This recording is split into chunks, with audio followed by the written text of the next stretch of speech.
America the salad bowl, but some vegetables are more equal than others. As a Latina woman, I've seen these tactics firsthand. I've been the subject of wrongful assumptions, stereotypes, and told I'm pretty smart for a Latina. By Jennifer Vidal, December 16, 2018. I have held these truths to be self-evident that all men are not created equal. If my last 21 years of existence in the United States has taught me anything, it's that this melting pot is anything but that. Rather, it's a salad bowl, where in order to remain, you need the proper packaging and a stamp of freshness from Uncle Sam. The United States of America once marketed itself as a melting pot, but in 2018, it has seemingly evolved into something reminiscent of a salad bowl. In 1782, the melting pot concept was described by a French immigrant, J. Hector St. John de Crèvecoeur, as a group of individuals of all nations being melted into a new race of men whose labors and posterity will one day cause great changes in the world.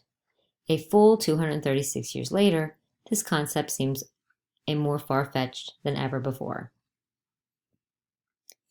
The salad bowl concept was born in the early 18th century after a wave of Slavic, Jewish, and Italian immigrants arrived in the United States.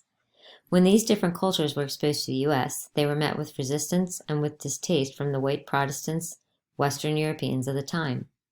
The melting pot concept, one that suggests all groups will assimilate until differences between Americans would just melt away, gave way to a salad bowl where cultures of different shapes and sizes can coexist. But perhaps the pot analogy had some advantages. A pot is filled with warmth and a sense of belonging. A salad bowl is cold. It is a place where individuals were together but separate, and the mix-ins were noticeably different. The reality is, being a salad bowl is the only way the U.S. can function.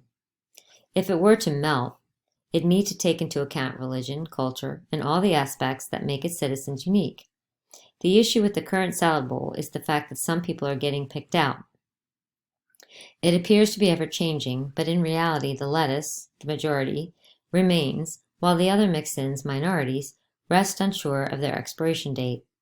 These mix-ins get plucked out because the majority will decide some of them are not good anymore, expired goods that would leave a bad taste in the mouth of Lady Liberty. The current political attitude towards immigrants in the United States is not positive. These aren't people, these are animals, President Donald Trump said in May 2018 as part of his call for stronger immigration laws. Even with political attitudes as they are, it appears as if the majority of the United States is in favor of immigration. A full 3/4 of U.S. citizens believe that immigration is good for the country, according to a poll published by the New York Times in June 2018.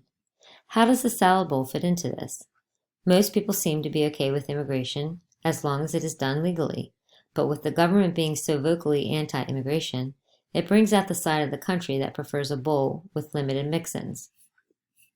The reality of the matter is these mix-ins are now becoming the majority, and most white Americans are blinding themselves to this fact by making it so that society views them as expired and unhealthy for the country. Being a Latina woman in modern-day America, I have seen these tactics firsthand. It is socially constructed through in the media.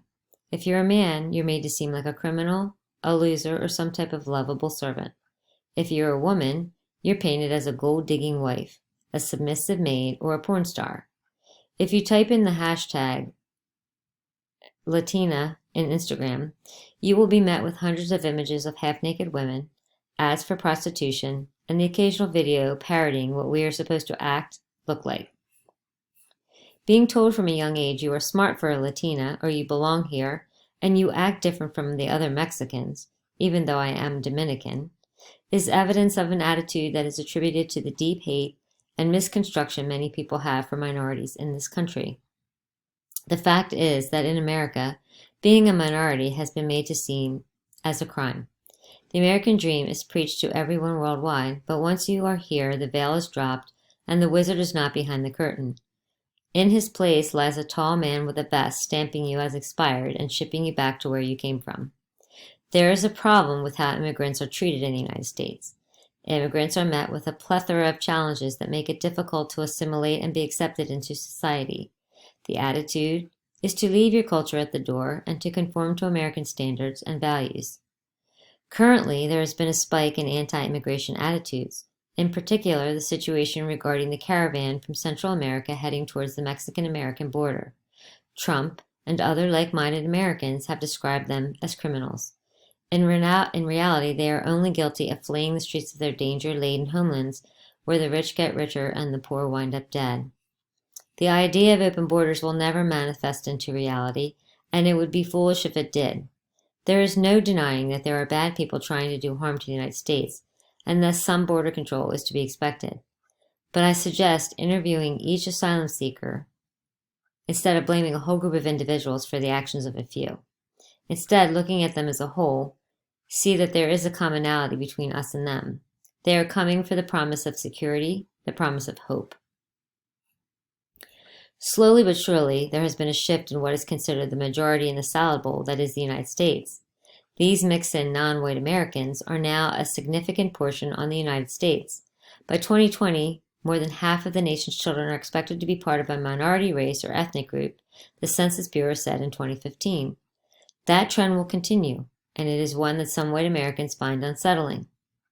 If America fails to integrate the next generation of immigrants, perhaps with some metaphor that goes beyond both the pot and the bowl, the costs may mount.